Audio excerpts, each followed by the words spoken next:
తండ్రి కుమార పరిశుద్ధాత్మ దేవునికి కృతజ్ఞత ఆస్తులు చెల్లిస్తూ ఈ వాక్య ధ్యానంలో కొనసాగుతున్నాము.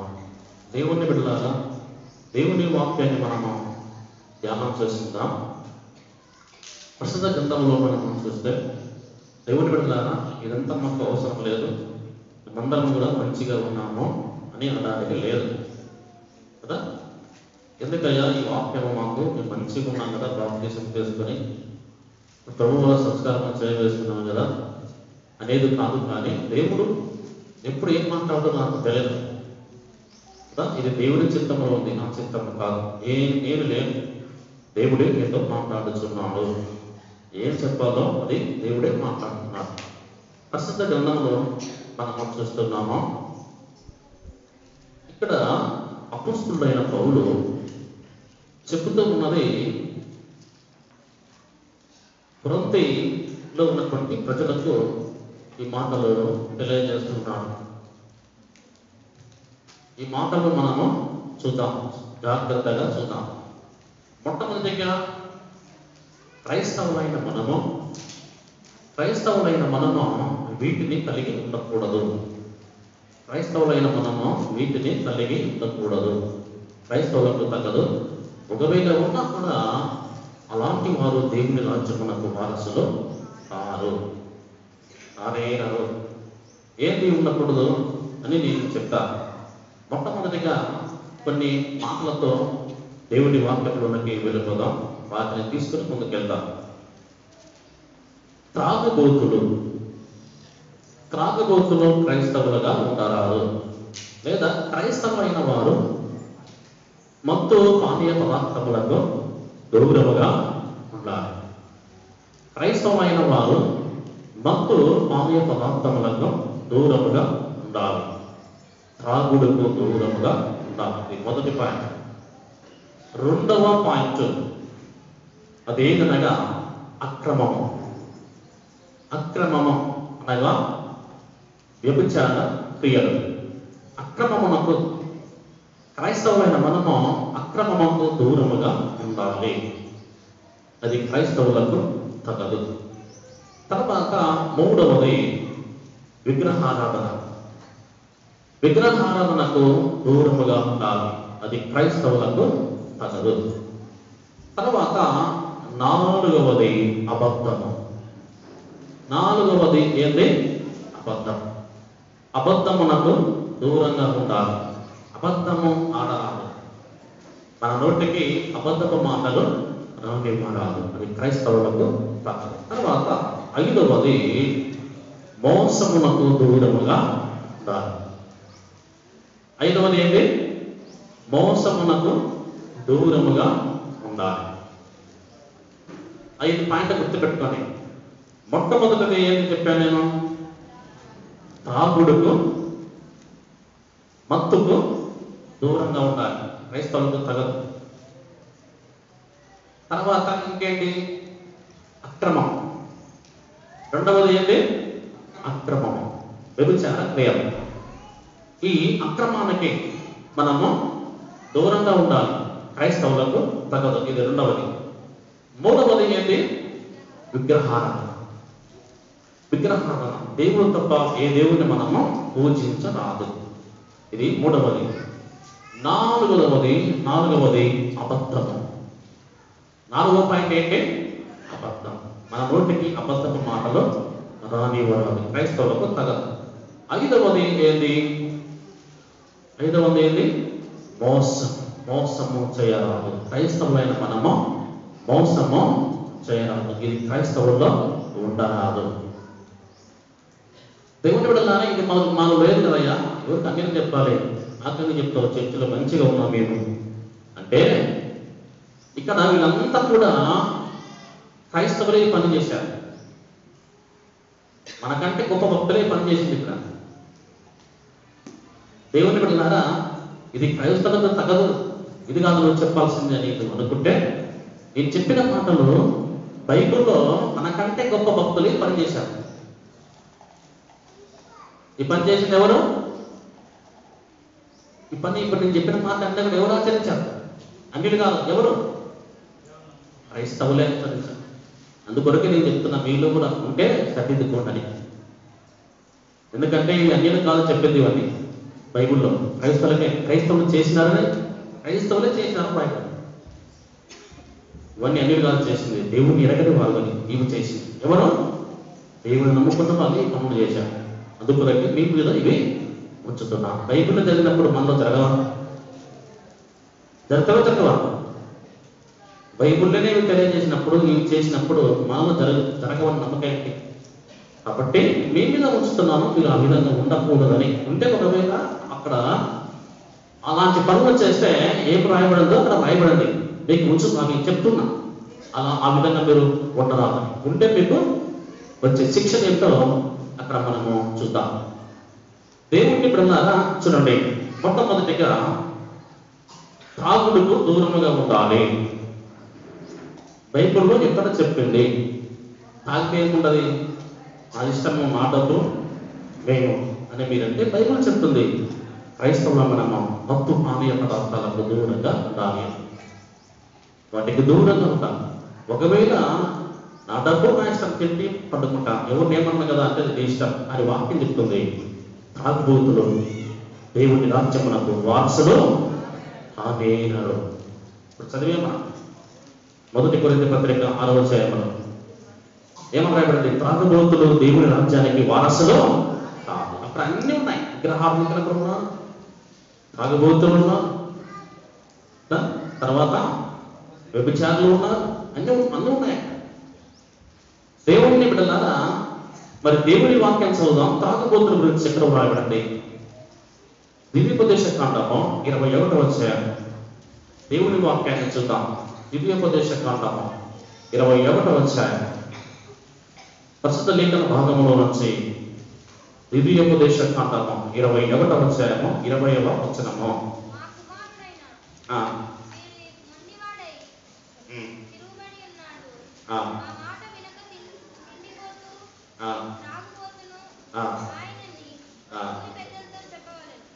దేవుని వాక్యమును మనం చూస్తున్నాం. ఇక్కడ 21వ వచనంలో మనం చూస్తే దేవుని వాక్యము మనము ఇంతవరకు చదవగలిగినాము. త్రాగుబోతును ఆయనని ఊరి పెద్దలతో చెప్పవలెను. తర్వాత 21వ వచనము. అప్పుడు ఊరి ప్రజలందరూ రాళ్లతో అతన్ని చావగొట్టవలెను. అట్లు ఆ చెడుతనమును నీ మధ్య నుండి పరిహరించదువచ్చా. మోసే ధర్మశాస్త్ర ప్రకారము త్రాగుబోతులను ఏం చేయాలంట చూడండి. ఇక్కడ వాక్యం చెప్తుంది, ఎవడైనా తాగితే చూసిన వాడు వెళ్ళి ఎవరు చెప్పాలంట? ఊరు పెద్దలకు చెప్పాలంట. ఆ ఊరు పెద్దలు వాళ్ళు ఏం చేయాలంట? రాళ్లతో చావపాల, చచ్చిపోతారు. అందుకు వాక్యం చెప్తుంది, త్రాగుబోతులను దేవుడు ఒప్పుకోడు. మనం ఎవరు లేమయ్యా, మేము అంత మంచిగా ఉన్నామా కదా, తాగినోళ్ళని చూసి చెప్పు వాక్యం అని మీరు అనొచ్చు. అని వాక్యం చెప్తుంది ఇక్కడ. దేవుడిని విడగా ఈ బైబిల్లో దేవుడు నమ్ముకున్నటువంటి వారే తాగుబోతులుగా ఉన్నారు. మనలాగా చర్చకు వచ్చే వాళ్ళే, మనలాగా మనకంటే భక్తి కలిగి జీవించినటువంటి వారే తాగి నాశనమయ్యారు. ఆ విధంగా మనం ఉండరా. మత్తు అంటే అన్నీ వస్తాయి, చెప్పాల్సిన అవసరం లేదు. దేవుని విడగా మత్తు అంటే మన శరీరానికి విశ్రాంతి కొరకు ఏం తీసుకుంటామో అవన్నీ మొత్తం అక్కడ వ్రాయబడింది. మొత్తం అంటే తిండిపోతు కూడా మొత్తం వ్రాయబడింది. చూడండి, దేవుని ప్రధాన నేను వాక్యం చెబుతుంది, త్రాగుబోతులను బయట వెలివేయాలి అని ఇక్కడ మనం చూస్తాం. అదే విధముగానే పరిశుద్ధ గ్రంథంలో నుంచి నహూము ప్రవక్త రాసిన గ్రంథము, నహూము 1వ అధ్యాయము 10వ వచనం చదువుకుందాం. నహూము పరిశుద్ధ లేఖన భాగంలో నుంచి నహూము 1వ అధ్యాయము 10వ వచనము. పేజ్ నంబరు 769 పేజీ నంబర్ పాత నిబంధన 769 నహూము గ్రంథము 1వ అధ్యాయము 10వ వచనం. ముళ్ళ కప్ప వలె శత్రువులు కూడినను వారు ద్రాక్షారసము త్రాగి మత్తులైనను ఎండిపోయిన చెత్త వలన కాలిపోదురు. మత్తు తాగే వాళ్ళు, మత్తు బాగా తాగి ఇష్టపడినట్టు జీవించేటువంటి ఈ త్రాగుబోతులు ఏమైపోతారంట? చెత్త వలె కాలిపోతారంట. త్రాగుబోతులు ఏమైపోతారంట? చెత్త వలె దహించిపోతారు. త్రాగుబోతులు చెత్త వలె దహించిపోతున్నారు. త్రాగి వాడు ఎప్పుడు చేస్తారో ఆయనకే తెలియదు. చెత్తను ఏం చేస్తాం మనం? చెత్తను తీసుకుని అగ్నిలో వేస్తాం. పనికి రాదు చెత్త. త్రాగుబోతులు కూడా అంతే. త్రాగి ఎప్పుడవుతాడు మనం ఎప్పుడు మరణం అవుతాడో తెలియదు. చెత్త మార్చిపోవడం మన నాశనం అవుతాడు చెత్తగా నిలబడాలి. కాబట్టి మరి నేను అటు త్రాగుడుకు దూరంగా ఉండేటువంటి వ్యక్తులుగా ఉండాలి. అదే ఇప్పుడు చదివాను 6వ అధ్యాయం 1 కొరింథీ పత్రిక 6వ అధ్యాయము 10వ వచనం. అదే ఈ త్రాగుబోతుల గురించి 6వ అధ్యాయము 10వ వచనం. దొంగలైనను త్రాగుబోతులైనను. చాలు. దేవుని బిడ్డలాగా ఇక్కడ త్రాగుబోతులు 11వ వచనంలో దేవుని రాజ్యమునకు వారసులు కానేరరు. త్రాగుబోతులు దేవుని రాజ్యమునకు వారసులు కాదు. చూడండి, క్రైస్తవులైన మనము ఈ మత్తు పానీయ పదార్థానికి దూరంగా ఉండాలి. అది దేవునికి తగదు. మనలోక రాజ్యానికి కూడా మనము దానివల్ల ప్రవేశించలేము. దానివల్ల నష్టమే కానీ ఏ ప్రయోజనము లేదని వాక్యం చెబుతుంది. ఇప్పుడు ఇక్కడ మనము చదివాము, ఈ త్రాగుబోతు దేవుని రాజ్యానికి పోడు. మరి ఈ త్రాగుబోతు ఎవరు? బైబిల్లో ఎవరు తాగారు? అన్యులు తాగినారా? క్రైస్తవులు తాగినారా? పరిశుద్ధ గ్రంథంలో మనం చూస్తే నోవాహు కాలంలో నోవాహు కూడా తాగి మత్తుడై చనిపోయాడు. తర్వాత ఇంకొక రాజును మనం చూస్తాం. క్రైస్తవులే తాగి, అన్యులు కాదు. క్రైస్తవులు తాగి నష్టపోయారు. దానివల్ల ప్రయోజనం లేదు, నష్టమే.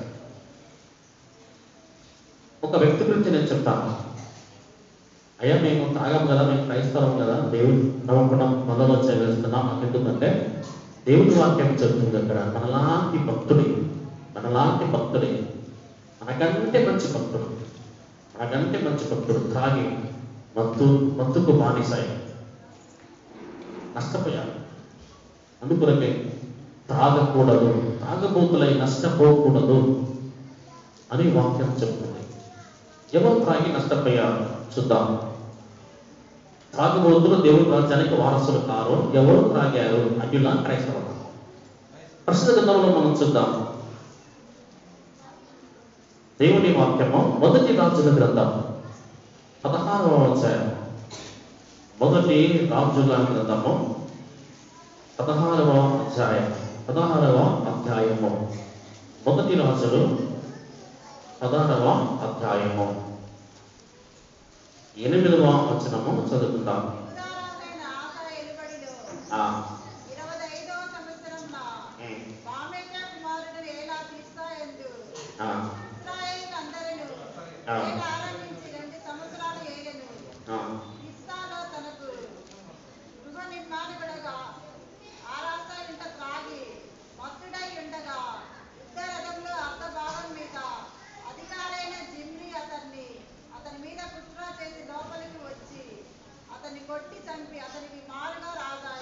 చాలు. 16వ అధ్యాయంలో 8 నుంచి 10 వచనాల వరకు ఇక్కడ ఒక వ్యక్తిని మనం చూస్తాం. ఇశ్రాయేలు రాజు అయినటువంటి ఏలా. ఇతని పేరు ఏం పేరు? ఏలా అనేటువంటి ఈ రాజు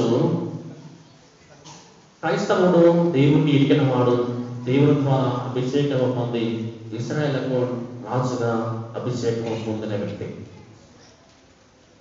దేవుని బిడ్డలారా, ఇలాంటి వ్యక్తి బాగా తాగి మత్తులో పడి, ఆ మత్తు ఏం చేసిందంటే తన జీవితాన్ని పతనం చేసింది. ఆ మత్తు అతన్ని పతనం చేసింది. వీడిని ఏం చేయాలి, వీడిని ఎంత చంపాలి, బాగా ఉన్నప్పుడు పోతే మనం వీడిని ఎదిరించలేము, మన ముందుకు వెళ్ళలేము, ఎందుకంటే వీడు బలాఢ్యుడు అని చెప్పి ఆయన బాగా తాగి పడిపోయినప్పుడు ఆయన మీద పడి శత్రువులు చంపారట. చూడండి, అంటే తాగినప్పుడు శత్రువులు మనల్ని ఏం చేస్తారో మనకు తెలియదు. అది నష్టం. దేని ద్వారా మనకు నష్టము? త్రాగుడుకు బానిస అయినప్పుడు, మత్తు పానీయ పదార్థములకు బానిస అయినప్పుడు. త్రాగుడు అంటే ఏం చేస్తారు చాలా మంది, ఇప్పుడు కొత్త కొత్త ప్యాకెట్లు వచ్చాయి, నోటి నిండా వేసుకుంటారు, నాలుక కింద పెట్టుకుంటారు కొంతమంది కదా. చూడండి ఎంత భయంకరమైనటువంటి జీవితం. ఎక్కడ వెళ్ళినా కూడా వాళ్ళ నోరు వాసన, ఇదంతా మొత్తం కదా. పోలీసులు చెక్ చేసినప్పుడు మంచిది కాదు తాగద్దని టైంలో హైదరాబాద్ పట్టణాల్లో, విశాఖపట్నం ఆ ప్రాంతాల్లో మరి నోరు తెరిస్తే వాసన. కొంతమంది తాగి రోడ్ల మీద తిరిగితే యవనస్తులు హైదరాబాద్లో కదా, పిల్లలు చదవడానికి పంపిస్తే ఈ యవనస్తులు ఇష్టానుసరంగా తాగి రోడ్ల మీద పడిపోతుంటారు హైదరాబాద్ రోడ్లో. చూడండి, తాగుడు అనేది ఎంత హేళన చేస్తుంది, ఎంత నష్టం చేస్తుంది, మానవుడి జీవితాన్ని ఎంత పతనం చేస్తుందో మనం చూస్తాం. ఈయన ఎవరు ఏం చేయలేకపోయారు, ఈయన ఎప్పుడు చంపాలని పతనం చేసినారు. ఎప్పుడు చంపినారు అతన్ని? శత్రువులు ఎప్పుడు కొట్టారు? తాగినప్పుడు కొట్టారు. చూడండి, తాగితే ఎంత నష్టమో కదా.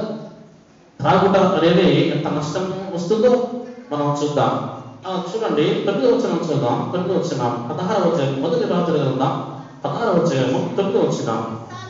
తిర్సాలో తనకు గృహ నిర్వాహకుడకు ఆసాయిట అతడు త్రాగి భక్తుడై ఉండగా ఇద్దరు రథముల అర్ధ భాగం మీద అధికారి అయిన జిమ్రీ అతని మీద కుట్ర చేసి లోపలికి వచ్చి అతన్ని కొట్టి చంపి అతనికి మారుగా రాజా అయ్యేను.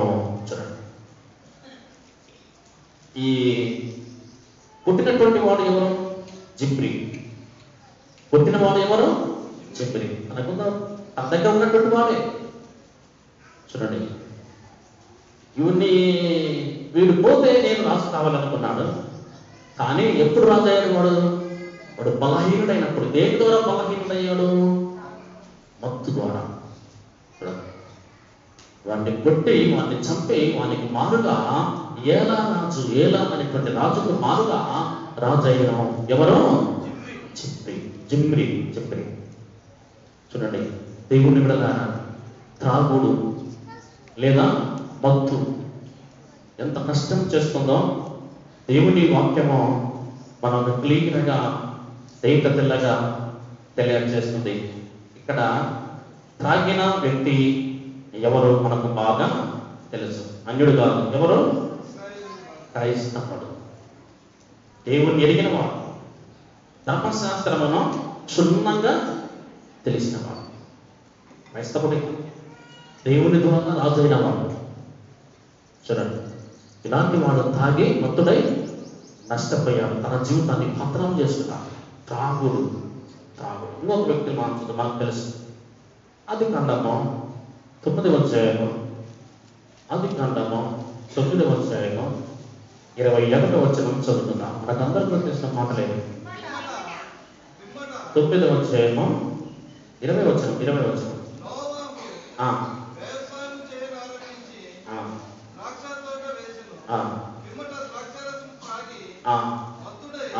తాగి భక్తుడై తన గుడారములో వస్త్రహీనుడిగా ఉండేగా. బాగా వినాలి ఇక్కడ. ఇతడు ఎవరు తాగింది ఇక్కడ? అన్యుల, దేవుని ఎరగని వాడ. ఇక్కడ త్రాగుబోతయింది ఎవరు? అన్నాగా చర్చకొచ్చేవాడే, ప్రార్థన జీవితం కలిగిన వ్యక్తి, దేవునితో నడిచిన నీతిమంతుడు ఇతడు. ఇతడెవరు? దేవునితో నడిచిన నీతిమంతుడు. నీతిమంతుడు మామూలు మనిషి కాదు ఇతడు. ఇతని గురించి వ్రాయబడింది 9వ వచనం, 6వ అధ్యాయం 9వ వచనంలో, ఆదికాండము 6వ అధ్యాయం 9వ వచనంలో ఏమని వ్రాయబడింది? నోవాహు దేవునితో నడిచిన వాడు అని రాయబడింది. నోవాహు ఎవరంట? 6వ అధ్యాయంలో 9వ వచనం చూస్తే 2వ లైన్లో నోవాహు దేవునితో నడిచిన వాడు. నడుచుండి. ఎవరితో నడిచాడు నోవాహు? దేవునితో నడిచాడు. తర్వాత 7వ అధ్యాయం మొదలు ఏమని రాయబడింది? చూడండి చూడండి చూడండి. నోవాహు ఎవరు? దేవుని ఎదుట నీతిగా ప్రవర్తిస్తున్నటువంటి వ్యక్తి. ఎవరు? అలాంటి క్రైస్తవుడే ప్రభువుల సంస్కారం తీసుకుంటున్నాడు, బాప్తిసం తీసుకున్నాడు, ప్రభువుల సంస్కారం తీసుకుంటున్నాడు. తర్వాత దేవునికి లోబడి దేవుని మార్గములో మంచిగా ప్రవర్తిస్తున్నాడు, దేవుడు మెచ్చుకున్నాడు అతన్ని. అలాంటి భక్తుడే ఏం చేశాడు? బాగా తాగి మత్తులై పడిపోయాడు.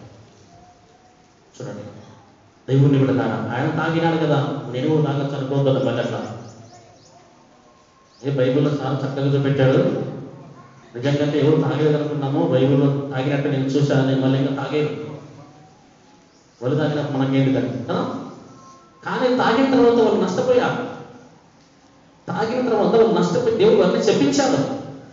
అలాంటి లక్షణం మీకు ఉండాలా? వద్దు. తాగి మొత్తం అయిన తర్వాత దేవుడు వారిని చెప్పించి నాశనం చేశాడు దేవుడు కదా. ఆ విధంగా మీరు ఉండకూడదు. నోవాహును మనం చూస్తే ఇక్కడ త్రాగి మత్తుడై పడిపోయినప్పుడు అప్పుడు కానాను ఏం చేస్తున్నాడట? 21వ వచనంలో 22వ వచనం చూద్దాం. అప్పుడు కానాను తండ్రి అయిన హాము తన తండ్రి వస్త్రహీనుడైన చూసి బయటన తన ఇద్దరు సహోదరులకు ఆ సంగతి తెలియజేయడం. చూడండి, ఇంట్లో ఎంత పడిపోయాడంట తండ్రి? తాగి బాగా వస్త్రములు లేకుండా పడిపోయాడు. అంటే తాగుడు అనేది తల్లి పిల్లల మధ్య కూడా భేదం లేకుండా హీరణ చేస్తుంది. తాగుడు మానిసం అయినప్పుడు నువ్వు తాగితే నీ ఇంట్లో ఉన్నటువంటి నీ పిల్లలు కూడా నేను లెక్క పెట్టరు. అదే జరిగింది ఇక్కడ. వారి పిల్లలు చూసి బాధపడుతున్నారు. ఏంటి పరిస్థితి? నీవు నేను మనమందరం కూడా మరి ఏ విధంగా ఉన్నాం? మన ఇంటికి త్రాగు లేదా ఎవరైనా కూడా మత్తు పానీయ పదార్థాలు ఏమైనా కానీ మత్తు పానీయ పదార్థాలు ఊళ్ళో ఏం వేసుకున్నా కూడా దుర్వాసన, తప్పు కొట్టే వల్ల మత్తు పానీయ పదార్థాలు, సారాయకాలు తాగిదే కాదు. దేవుని వల్ల మరి ఆ విధంగా త్రాగి ఎంత చెప్పినా వినకుండా నష్టపోయినటువంటి ఇక్కడ మనం చూస్తున్నాం. ఏలా అనే రాజు నోవాహు కూడా త్రాగి ఇంట్లోనే ఏదైనా చేపట్టాలి అంటే తన ఇంటి మూలకునే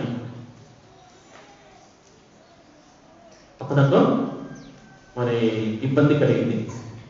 నీవు నేను కూడా దేవుని వల్ల మన ఇంట్లో పిల్లలు చూసి బాధపడే సందర్భం మనం కూడా చూస్తుంటాం. మన తండ్రి తాగి ఇష్టపడినట్టు ఇంట్లో పడుతుంది కదా, తల్లి కానీ లేదా లెక్క పెట్టకుండా ఉంటాడు. ఇంటి యజమానులే పని చేస్తుంటారు, కానీ పిల్లలు బాధపడుతుంటారు. ఏంటి ఇంత పెద్ద తండ్రి ఇలాంటి వాడు ఇట్లా తాగుతున్నాడు. ఇంటి వారికి మనం హేళన ఆకూడదు, లేదా ఇంటికి సమాజానికి ఇంటికి మనం చెడ్డ పేరు తీసుకురాదు. అందుకనే ఈ క్రైస్తవులకు ఇది తగదు. తాగిన ఏదైనా వాళ్ళు ఏం చేయాలంట? ఊరికి బహిష్కరించి వాని రాళ్ళతో కొట్టి చంపాలి. మోస ధర్మశాస్త్ర ప్రకారం అంటే దేవుడు ఉన్నారా? దేవుని వాక్యం సెలవిస్తుంది. కొత్త నిబంధన కాలంలో ఎంత చెప్పినా మీరు వినకుంటే నేను మిమ్మల్ని నా రాజ్యానికి వారసులుగా చేయలేను, నా రాజ్యానికి మిమ్మల్ని తీసుకుని వెళ్ళను. అందుకొరకు త్రాగబోతున్నారా? దేవుని రాజ్యంలో మీరు వారసులు కారు. చూడండి, ఇక్కడ త్రాగింది ఎవరు? అన్యులా క్రైస్తవులా? క్రైస్తవులే. ఎవరెవరు తాగారు? ఇశ్రాయేలు రాజు అయిన ఈయన తాగి మత్తుడై తన జీవితాన్ని పతనం చేసుకున్నాడు. తర్వాత ఇంకెవరు తాగారు? తాగి మత్తుడై తన ఇంట్లో ఉన్నటువంటి పిల్లలని తీరగా చెందబడిన వ్యక్తి తాగి మత్తుడై తన పిల్లలే బాధపడ్డారు. ఏంటి ఇది ఈ స్థితి? మరి నువ్వు నేను కూడా సంఘానికి, సమాజానికి, ఇరుగు పొరుగు వారికి తాగబోతున్నారా? మత్తు పానీయ పదార్థం చేస్తున్న వారుగా సంఘానికి, సమాజానికి, ఇంటికి, మీ ఇంటికి చెడ్డ పేరు తీసుకురావద్దండి. అది క్రైస్తవులకు తగ్గదు. క్రైస్తవులు ఆ పనే చేయరాదు, తాగరాదు. తాగుడుకు దూరంగా తాగితే నీ జీవితాన్ని పతనము చేసుకుంటావని లెక్క. తర్వాత ఇంకొక మాటను మనం చదువుకుందాం. రెండవ మాట ఏంటి? అక్రమం, వ్యభిచారం. రెండవ మాట ఏంటి? అక్రమము. ఈ మాట కూడా మనం అక్కడనే చూస్తాం. అదే 1 కొరింథీ పత్రిక 6వ అధ్యాయం 9వ వచనం.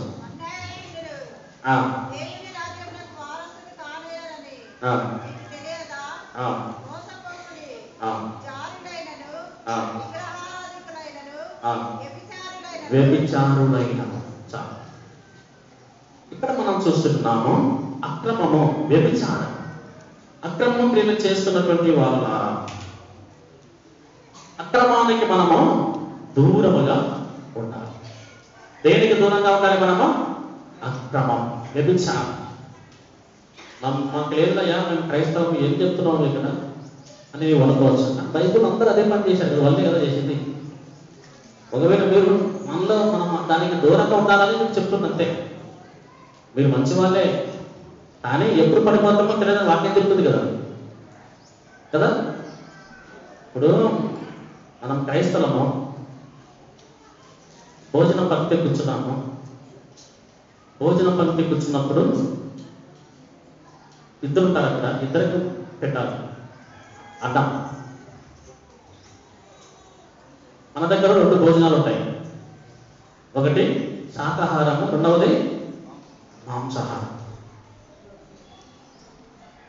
వాళ్ళకి పెట్టేటప్పుడు వారు ఏమడుగుతారు? 2 అక్కడ ఉంచుతాం. నీకేం కావాలంటే వాళ్ళు అడిగేది ఏంటి?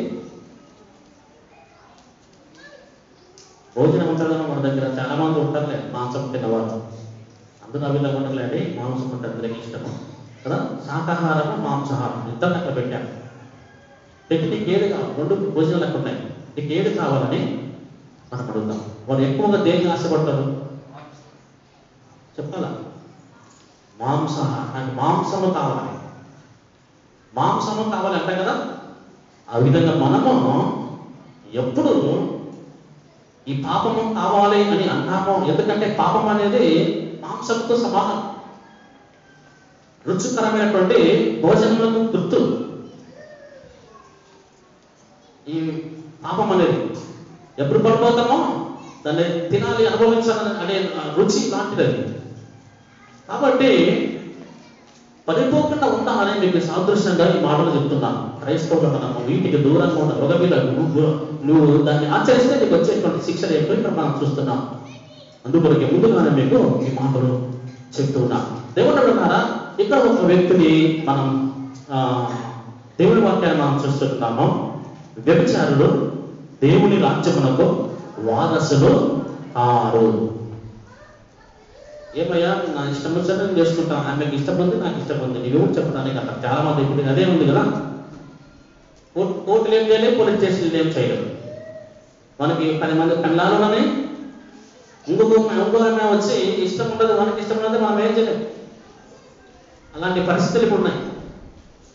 కాబట్టి దేవుని విధానా అనే దేవుని వాక్యంలో చెప్పుకోండి, అలాంటి పనులు చేసిన వాళ్లకు పరలోకములో స్థానమో లేదు. అది క్రైస్తవం చేయరాదు, క్రైస్తవంగా తగదు. మరి నీవు నేను క్రైస్తవులు మనము వీటికి దూరంగా ఉండడానికి మనం సిద్ధపడదాం. దూరంగా ఉంటాం. భార్య ఉండి మళ్ళీ ఇంకొకరికి నువ్వు ఆశిస్తున్నావా? అక్రమం నీలో ఉందా? భర్త ఉండి ఇంకొకరికి నువ్వు ఆశిస్తున్నావా? అక్రమం నీలో ఉన్నదా? అక్రమ క్రియలు నీలో ఉన్నాయా? అవి వద్దు, క్రైస్తవులుగా పడదు. ఒకవేళ మంచిగా ఉండొచ్చు, కానీ ముందు కాలంలో వాటికి మనము చోటు ఇవ్వాలి. ఒకవేళ నీవు అలాంటి అక్రమ క్రియలు, విచార క్రియలు నువ్వు చేస్తూ ఉన్నట్టే దేవుడు మనల్ని తన రాజ్యానికి తీసుకుని వెళ్తాడు. అందుకొరకే వ్యభిచారులు దేవుని రాజ్యం మనకు వారసులో కాదు. మరి ఇంకా ఇంకో పని ఉంది. పరలోకానికే కదా వెళ్ళకుండేది. 70 ఏళ్ళు 80 ఏళ్ళు మంచుకుంటాం కదా, అక్కడ ఎవరు చూస్తారో నువ్వు అనొచ్చు, కానీ చూస్తావు. వాక్యం చెప్తుంటాను, ఎంత చెప్పినా ఉండకుండా నువ్వు పాపము చేస్తాయి, నీకు వచ్చే శిక్ష ఏంటో ప్రకటన గ్రంథం చూడండి. ప్రకటన గ్రంథం 21వ అధ్యాయం 8వ వచనం చూద్దాం. ప్రకటన గ్రంథం 21వ అధ్యాయం 8వ వచనం. తిరిగి వారిలో అవిశ్వాసులను, అసహ్యులను, నరహంతకులను, వ్యభిచారులు, అక్రమ క్రియలు చేయువారు, భార్య ఉండి మళ్ళీ ఇంకొక భార్యతో ఇంకొకరి భార్యతో ఆశించువారు, భర్త ఉండి ఇంకొకరిని ఆశించువారు. దేవుని బిడ్డలారా, ఇలాంటి వారు పరలోక రాజ్యానికి వారసులు కారట. దేవుడు వచ్చినప్పుడు అలాంటి వారిని అగ్నిగుండములో పడవేయును అని వ్రాయబడింది అక్కడ. చూడండి, వీళ్ళంతా వ్యభిచారులు, మాంత్రికులు, విగ్రహారాధకులు, అబద్ధికులను అగ్ని గంధములు, మండు గుండములు, పాలు పొందులు. వీళ్ళంతా కూడా వ్యభిచార క్రియలు చేయవారు, అక్రమం చేయవారు. వీరంతా కూడా ఎక్కడుంటారంట? అగ్నిగుండములు పడవేయబడతారు. చూడండి, ఇది కావాలా మనకు? వద్దు కదా. కాబట్టి మంచిగా ఉన్నావు కదా, అట్లే ఉండాలి అంటే. ఒకవేళ నీవు మాంసమునకు ప్రీతి ఉన్నట్టు ఆత్మనకు ప్రీతి పడుతున్ననుకో, ఈ శిక్ష మనకు తప్పదు. జాగ్రత్త. నువ్వు మంచిగా ఉన్నావు, మంచిది, సంతోషం. ఈ విధంగా ఉన్నా నాకు ఎప్పుడు వాక్యం చెప్తుంది, ఎప్పుడు పడిపోతామా తెలియదు. కాబట్టి జాగ్రత్తగా ఉండాలని మీకు హెచ్చరికలు. చూద్దాం. మళ్ళీ ఈ మాటలు మనం చూసాం కదా, ఇక్కడ కూడా ఇలాంటి తప్పులు చేసిన వాళ్ళు క్రైస్తవుల అనిరా. మేము చేయమయ్యా, మేము మంచి వాళ్ళమని మీరు అంటారు కాబట్టి చెప్తున్నాం కదా. అన్నిలకు చెప్పాలి, గోయలకు, కోటలకు, రొడ్డలకు చెప్పంటారు కదా వీడు. కానీ వాళ్ళు కాదు చేసిన బైబిల్లో. ఎవరు చేశారు? మనలాంటి క్రైస్తవులు, చర్చకు వచ్చేవాళ్ళు చేశారు పని. దేవుడి బిడ్డలారా, ఒకవేళ మనము దానికి తాము ఇవ్వకూడదని నా ఉద్దేశం. క్రైస్తవులను మనము వీటికి దూరంగా ఉండాలి, ఎప్పుడు మంచిగానే ఉండాలి. చూద్దాం. చూడండి, మరి ఆ పని చేసిన వ్యక్తులు క్రైస్తవుల అనిలా మనకంటే మంచి భక్తి కలిగిన వాళ్ళు, దేవుడు మెచ్చుకునే వాళ్ళే తప్పు చేసింది. దేవుడు మెచ్చుకున్నాడు వాళ్ళని. నోవాహుని ఎవరు మెచ్చుకున్నారు? నోవాహుని ఎవరు మెచ్చుకున్నారమ్మా? 7వ అధ్యాయం 1వ వచనంలో నోవాహు ఇలాంటి మంచి వాడు లేడని దేవుడు మెచ్చుకున్నాడు. కానీ ఏం పని చేశాడు? మత్తు, త్రాగుబోతయ్యాడు. దేవుడితో నడిచా ఏమయ్యాడు? త్రాగుబోతయ్యాడు. కానీ దేవుడి మాట వినకుండా నష్టపోయాడు త్రాగి. నోవాహు ఏలానే రాజు బాగున్నప్పుడు అతను ఎవరు కొట్టేవాళ్ళు లేరు. కానీ తాగి మత్తులై పడిపోయినప్పుడు వాడిని ఏం చేశారు? చంపారు. అని వాని మత్తు వానికి నష్టం తెచ్చింది. వాని మత్తు వానికి నష్టమా తెచ్చింది. తర్వాత వ్యభిచారం, అక్రమ క్రియలు ఇవి ఎవరు చేశారు బైబిల్లో? నువ్వు అన్నీ చెప్పాయా? మాకు కాదు అని ఇక్కడ చేసింది క్రైస్తవులు కాబట్టి చెప్తాను. ప్రసిద్ధ గ్రంథంలో ఈ పని ఎవరు చేశారు చూద్దాం. Very good. అంకయ్య సార్ కష్టం చేశాడు కదా. ప్రసిద్ధ గ్రంథంలో మనం చూద్దాం. ఇక్కడ వ్యభిచారము, అక్రమము, దీనికి మనము దూరముగా ఉండాలి. కానీ ఇది ఎవరు చేశారు? క్రైస్తవులు చేశారు. ఆ క్రైస్తవులు ఎవరు? మన మూల పురుషుడు, మనకు ముంగుర్తు కదా, ఆయన వంశమే మనకు మూల గుర్తు, మన ముంగుర్తు. తర్వాత ఆయన వంశములమే మనం. ఆయన పేరేం పేరు? యూదా దేశానికి మహా గొప్ప రాజు. ఏ దేశం అనగా యూదా దేశానికి మామూలు రాజు కాదు, అతని పేరు మహా చక్రవర్తి. చూడండి, చాలా పరాక్రమవంతుడు, జ్ఞానం కలిగిన వాడు, 40 సంవత్సరాలు పైబడి పాలన చేసిన మహా చక్రవర్తి, మహారాజు. ఆయన జైలులో పడిపోయాడు. ఈ క్రైస్తవుడు, ఈ భక్తుడు మనకంటే గొప్ప భక్తుడు ఇతడు. మనకి ఎన్ని మాటలు ప్రార్థన చేసేవాడంట. చూడండి, మనం ఒక్క పాట చేస్తాం అంతే, వారానికి ఒక పాట అంతే కదా. అదో నిద్రపోకుండా, కాళ్ళు చాపుకుంటా, ఆవులించుకుంటా, తుమ్ముకుంటా ప్రార్థన చేస్తాం. ఆదివారం ఒక్కరోజు వస్తాము, అది కూడా తుమ్ముకుంటా కదా, దగ్గుకుంటా, లేచుకుంటా, బయటికి వెళ్ళకుండా, బయటకు పెట్టుకుని మాట్లాడుకుంటా, ఇంటికి వెళ్ళాలి, వంట చేయాలి, చాలా చెప్పేది ప్రార్థన. ఇది మన భక్తి. ఆ వారానికి ఒక రోజు కూడా ఒక గంట చూడాలి చర్చలో. కానీ దేవుడు ద్వారా దేవుడి వాక్యం చెప్తుంది ఇక్కడ. పరిశుద్ధ లేఖన భాగంలో మనం చూస్తే ఎప్పుడు దేవుని సన్నిధి గడిపే వ్యక్తి ఏం చేశాడు కదా? ఏం చేశాడు? వ్యభిచారం, అక్రమం. చూడండి, అతడు చేసిన పాపము ఏంటో మనం చూద్దాం. పరిశుద్ధ గ్రంథంలో చూద్దాం, దేవుని వాక్యాన్ని చూద్దాం. దేవుని వాక్యం మనం జ్ఞాపకం చేసుకుందాం. ప్రస్తుత లేఖన భాగంలో నుంచి మొదటి సమూయేలు గ్రంథం, మొదటి సమూయేలు గ్రంథంలో ఈ భక్తిని మనము జ్ఞాపకం చేసుకోవడానికి సిద్ధపడతాం. మొదటి సమూయేలు గ్రంథం 11వ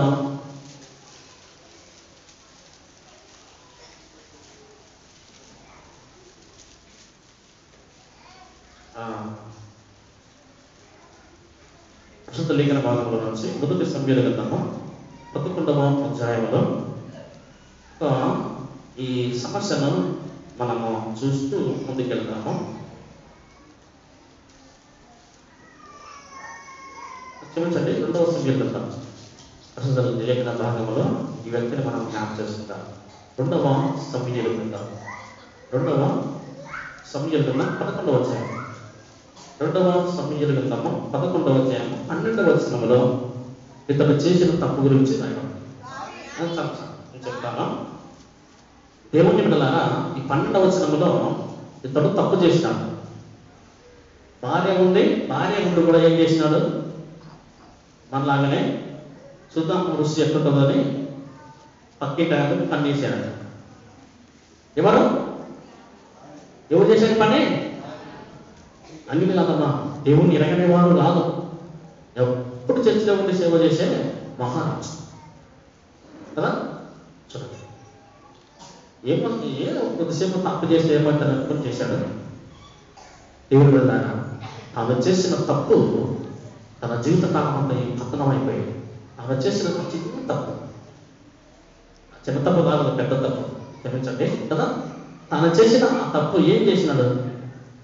తన దగ్గర పనిచేసినటువంటి ఒక సైనికుడు ఉరియా, ఆ ఉరియా తన భార్య పేరు చెప్పారు బెత్షెబ. ఈ బెత్షెబ బాగా ఉందంట. ఆమెను చూసినాడు, అంతే, ఆమెనే కావాలి అనుకున్నాడు. చూడండి, ఆమె కావాలంటే ఆమె ఆల్రెడీ భర్త ఉంది. మరి ఎట్లా పత్రం చేసినాడు, పన్నాడు. ఏం చేయాలి? వాడిని చంపితే మరి భార్య నాతో తీసుకొచ్చుకొని ముద్ద పెట్టుకున్నాడు. చూడండి, అది దేవునికి మంచిదా కాదు. మనము కూడా దేవుడిలాగా ఒకవేళ అక్రమ క్రియలకు దూరంగా ఉండాలన్నా ఎప్పుడు కూడా ఎదుటి వారిని గురించి మనం ఆలోచించకూడదు. ఎదుటి దాన్ని మనం కావాలని కోరుకోవడం, అది నాకు బాగా ఉంది అన్నా, అది క్రైస్తవులకు తగదు. మన దగ్గర ఉన్న దాంతో మనం తృప్తి పొందాలి. ఏదో దానితో మనము ఆశలు కోరికలు వద్దు. అది క్రైస్తవులకు తగదు, మంచిది కాదు. ఎందుకంటే మనం ఇప్పుడు ఎక్కడ ఉన్నామో అదే విధంగానే కొనసాగాలి మన క్రైస్తవ జీవితం. తప్పు చేయకుండా, తప్పు చేస్తే క్రైస్తవుడు కాదు. దేవుడి పిల్లలు అలాంటి పాపము చేస్తే అగ్నిగుండంలో పడవేయబడతారు. అక్కడ ఏడుపును కన్ను కొనుకుంటాయో అలాంటి వారు కూడా పరలోకానికి వెళ్ళాలని వాక్యం చెప్తుంది. వ్యభిచారం ఈ అగ్నిగుండంలో పడవేయబడును. ఇది రెండవ మరణం. ఇతడు తప్పు చేసిన తర్వాత ఏం జరిగింది కదా? రాజు కదా, ఏమిటైనా దేవుడు తెచ్చుకుంటానులే అనుకోనొచ్చు. కానీ దేవుడు తెచ్చుకున్నాడు. ఎప్పుడు తెచ్చుకున్నాడు? తప్పు చేసిన తర్వాత తన తప్పు తెలుసుకొని భయంకరంగా పశ్చాత్తాపం పొందాడు ఈ మహారాజు. మనం అట్లా చేయమే, తప్పు చేస్తేనే ఉంటాం చచ్చేంతవరకు. కానీ దావీదు దేవుడు వెళ్ళాడు. తప్పు చేసిన తర్వాత తన బ్రతికిన కాలంతని ఆ తప్పుని క్షమాపణ కోరుతూ చనిపోయాడు. మనం అట్లా ఆ విధంగా లేవు. దావీదు చేసిన పాపం ఏం చేస్తుందంటే, దావీదు పాపం చేసిన తన యొక్క పశ్చాత్తాపం భూమి మీద ఎవ్వరు పడలేదు. అలాంటి పశ్చాత్తాపంతో నేను అందుకొరకు 21వ సంకీర్తనలో పాపంలోనే నేను కదా భయంకరమైన పాపం చేసి అంటాడు. ఒకటి దేవుడు అన్నారా, తప్పు చేస్తే దావీదు అంట క్షమాపణ కోరాలి. మనం తండ్రి ఇలాంటి తప్పు నేను చేయను అంత క్షమాపణ కోరినా కూడా దేవుడు ఏం చేశాడు? తాను చేసిన వ్యభిచార క్రియలను బట్టి, అక్రమ జీవితాన్ని బట్టి దావీదు ఏం చేశాడు తెలుసునా? శపించను అంతే. సరే, తప్పు చేసావు, క్షమాపణ కోరావు, కానీ నీ మూలమున నీ ఇంటిని సర్వనాశనమా చేస్తాను. అతడు చేసిన తప్పు బ్రతికిన కాలమంతా తన కుటుంబము భయంకరమైనటువంటి చెడు క్రియలు చేస్తూ వచ్చారు. చెడు క్రియలు ఏం చేశారు? అన్నతోనే చెల్లి, అమ్నోను తామారు చెల్లి. ఇంకా ఇంకేం తప్పులు జరిగాయి? అనేకమైన తప్పులు జరిగాయి. తర్వాత అబ్సలోం ఏం చేశాడు? అన్న తండ్రి మీద తిరగబడి తండ్రిని చంపడానికి వెళ్ళాడు. అంటే అలాంటి శిక్ష పెట్టాడు దేవుడు ఆమె చేసిన తప్పును బట్టి. ఇంకొకరైతే భయంకరంగా నాకు తప్పులు మనం చెప్పేట్టు కాదు. అందుకొరకే అతను పెట్టినటువంటి శాపములు ఏంటో తప్పు చేసిన తర్వాత, అంటే వ్యభిచార క్రియలు చేస్తే, అక్రమం చేస్తే ఏం కాదు అనుకున్నాను. కానీ ఇతనికి వచ్చినటువంటి ఈ శిక్షలు, ఈ శాపము ఏంటో ఇక్కడ మనం చూద్దాం. 12వ అధ్యాయం. మొదటి 2వ సమూయేలు గ్రంథము 12వ అధ్యాయం. 2వ సమూయేలు గ్రంథము 12వ అధ్యాయం 9వ వచనం చదువుకుందాం. నీవు యెహోవా మాటను ధృవీకరించి ఆయన దృష్టికి చెడుతనము చేసినవేమి హిత్తీయుడగు ఉరియాను కత్తి చేత చంపించి అతని భార్యను నీకు భార్య అగినట్టుగా నీవు పట్టుకొని ఉన్నావు. అమ్మోనీల చేత నువ్వు అతన్ని చంపించితివి కదా. నీవు నన్ను లక్ష్యము చేయగా హిత్తీయుడగు ఉరియా భార్యను నీకు భార్య అగినట్టుగా తీసుకున్నందున నీ ఇంటి వారికి సదాకాలము యుద్ధము కలుగును. నా మాట ఆలకింపును. యెహోవాకు నేను సెలవిచ్చినదేమనగా, నీ ఇంటి వారి మూలమునే నేను నీకు అపాయము పుట్టింతును. నీవు చూచుచుండగా నేను నీ భార్యలను తీసి నీ చిరవారికి అప్పగించదను. పగటి యందు వాడు వారితో శయనించును. ఈ కార్యములు రహస్యముగా చేసేటివి కానీ ఇశ్రాయేలందరూ చూచుచుండగా పగటి యందే నేను చెప్పిన దానిని చెయ్యను అనేను. ఎంత శాపం!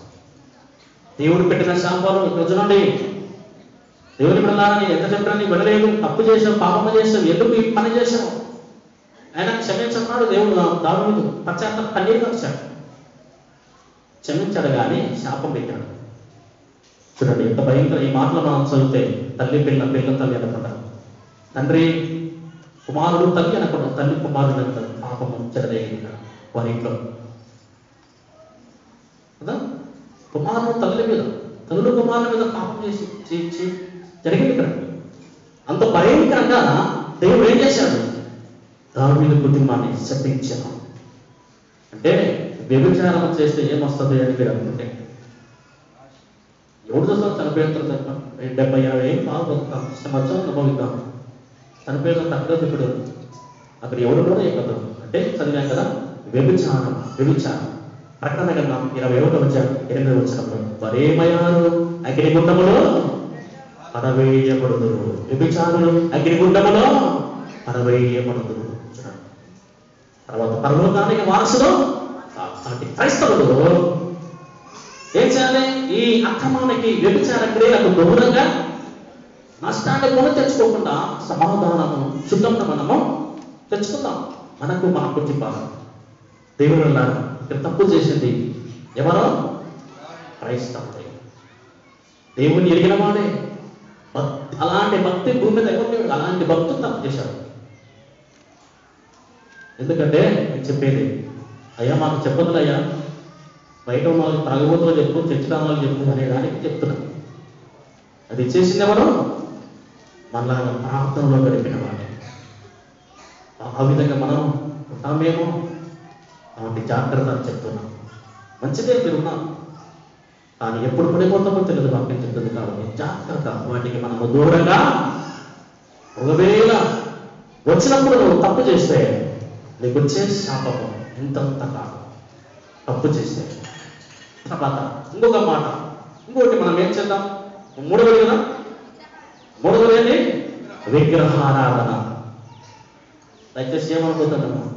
వచ్చేది లేటికి వచ్చారు కదా, 12:30 నేను వాక్యం తీసుకున్నాను. చూడండి మీ ఇష్టం, ఎంతో చెప్పాలి వాక్యం మీకే తెలుసా కదా. కాబట్టి మీరు వచ్చేది అవసరం. మీరు మీ పరంగా పాట పడిస్తున్నాను, ఎందుకంటే ఎవరు రాకుండా ఈ ఓపెన్ చేసుకుంటూ బాగలేదు కదా. అందరు కనపడితే నాకు కూడా సంతోషం అనే ఉద్దేశంతో అంటే పెట్టేసినాం. అందరూ చెప్తారు, వాక్యం తీసుకున్నాం. వాటి కొద్ది ఊపు పట్టుకొని ప్రస్తుత గ్రంథంలో మనం చూస్తున్నాము. ఇక్కడ ఎవరు? విగ్రహారాధికులు. వీళ్ళెవరు? విగ్రహారాధికులు. ఈ విగ్రహారాధికులు ఏమవుతారో వాక్యం చెప్తుంది. చదువుదాం. ఇప్పుడే మనం చదివాం. 1 కొరింథీ పత్రిక 6వ అధ్యాయం 9వ వచనం. ఇప్పుడు చదివే 9వ వచనం. 1 కొరింథీ పత్రిక 6వ అధ్యాయం 9వ వచనం.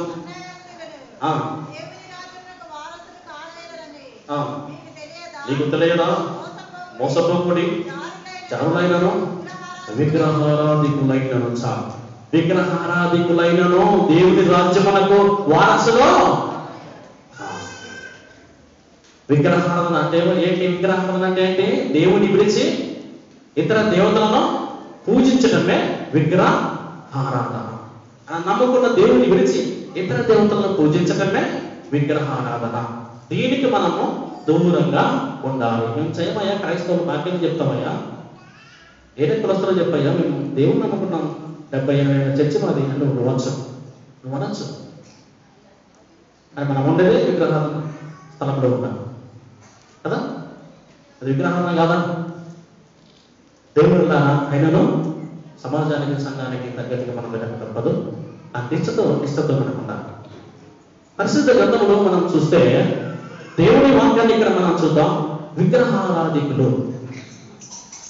ఈ విగ్రహారాధన ఎవరు చేశారు? క్రైస్తవులు చేశారా?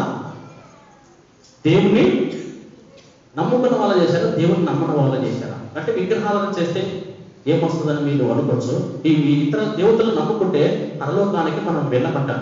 అక్కడ ప్రకటన గ్రంథము 21 వచ్చిన చూస్తే ఆ విగ్రహారాధన, ఇతర దేవతలను పూజించిన వాళ్ళు అగ్నిగుండంలో పడవేయబడతాన్ని కూడా వ్రాయబడింది. ఇక్కడ కూడా మనం చూస్తాం, ఇతర దేవతలను పూజించేవాళ్ళు, వాటితో సహవాసం చేసేవాళ్ళు పరలోకానికి వారసులు.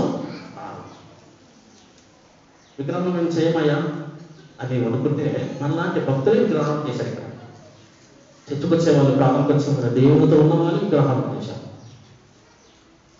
ఎందుకంటే మనం కూడా చేస్తూనే ఉంటాం. ఆ విధంగా చేయకూడదు. దీని విషయంలో అయితే కష్టం చేస్తాము. మిగతా మాటలు ఏమో నాకు తెలియదు, కానీ వ్యభిచారం అంట, తర్వాత ఇంకేంటి మొదటిది ఏంటి? తాగుబోతులు ఏంటో. కానీ ఈ విగ్రహార్థన మట్టుగా ఖచ్చితంగా అనుసరిస్తాం. ఎందుకంటే సంఘానికి, సమాజానికి మనం భయపడుతుంటాం. అది జాగ్రత్తగా ఉందన్నమాట. ఒకవేళ ఇక్కడ భయపడితే అక్కడ దేవుడు భయపెడతాడు. పరలోకంలో ఆయన భయపెట్టి ఏం చేస్తాడు? ఆయన నోటి నుంచి కిందకు ఉమ్మేస్తాడు. దేవుడు కూడా చూద్దాం. ఇక్కడ ఒక వ్యక్తిని మనం చూద్దాం. విగ్రహాలకు దూరంగా ఉంటారు. 21వ అధ్యాయం 8వ వచనంలో విగ్రహారాధికులు నరకానికి వెళ్తారని చూస్తాం. మొదటి కొరింథీ పత్రిక 6వ అధ్యాయం 9వ వచనం చూస్తే విగ్రహాలను ఇతర దేవతలను పూజించేవాళ్ళు పరలోకానికి వారసులు కారని మనం చూసాం. చూద్దాం చూడండి. మనలాంటి వ్యక్తి విగ్రహాలను చేస్తే ఏమొస్తుందయ్యా నువ్వు అనుకుని కూడా ఒకవేళ ఎప్పుడైనా చేసుకోనుకో కదా, తప్పదు కదా, డబ్బు కాసు కొడతాం. నీకు 5,000 ఇస్తాను వచ్చి టంకాయ కొట్టారు అంటారా ఎవరన్నా? తప్పదు. ఇప్పుడు మారేమంటే మన మాధవులు పూజించేస్తారు. నువ్వు టంకాయ కొట్టాలి, నీకు 5,000 ఇస్తా అంటే తెచ్చుకొచ్చేవాడు డబ్బు కాసు కొట్టక తప్పదు కదా. అందుకనంటే దేవుళ్ళ ఎప్పుడు పడిపోతే మనకు తెలియదు కాబట్టి దానికి దూరంగా ఉండాలి. ఇక్కడ మనం చూద్దాం చూడండి. మనలాంటి వ్యక్తి పడిపోయాడు విగ్రహాలలో. మనలాగానే ఎప్పుడో ఒకరు పడిపోతాం, డబ్బు కాసపడి పోయి టంకాయలు కొడుతుంటాం. అట్లా కొట్టడం జాగ్రత్తగా ఉండాలి. అన్ని విషయంలో దేవుడు క్షమిస్తాడేమో కానీ విగ్రహారాధన విషయంలో ఆయన క్షమించే దేవుడు కాదు. ద్వితీయోపదేశ కాండంలో మనం చూస్తాం. అలాంటి వారి విషయంలో ఆయన కోపము రగులును అంటే ఇష్టం. ఇతర దేవతలు పూజిస్తారు. ఆయన కోపము మీ మీద మండుతుందంట. దాని విషయంలో ఆయన పెద్ద కోపం. మిగతావేమో క్షమిస్తారేమో తెలియదు కానీ వాటిని పశ్చాత్తాపం పొందితే విగ్రహాల విషయంలో క్షమించే దేవుడు కాదు. చూద్దాం ఎవరు చేశారు విగ్రహారాధన. ఆయన చేసి ఏమైపోయాడు చూసి త్వరగా మనం ముందుకెళ్దాం. 2వ రాజుల గ్రంథం 1వ అధ్యాయం. ఇతడు క్రైస్తవుడు, దేవుని ఎరిగిన వాడు, మంచి భక్తుడు. కానీ అనుకోకుండా దేవుని పిలిచి ఇతర దేవతలకు టంకాయ కొట్టాడు కదా. ఏం చేశారో చూద్దాం. మొదటి రాజుల గ్రంథం 1వ అధ్యాయము 1వ వచనం చదవండి.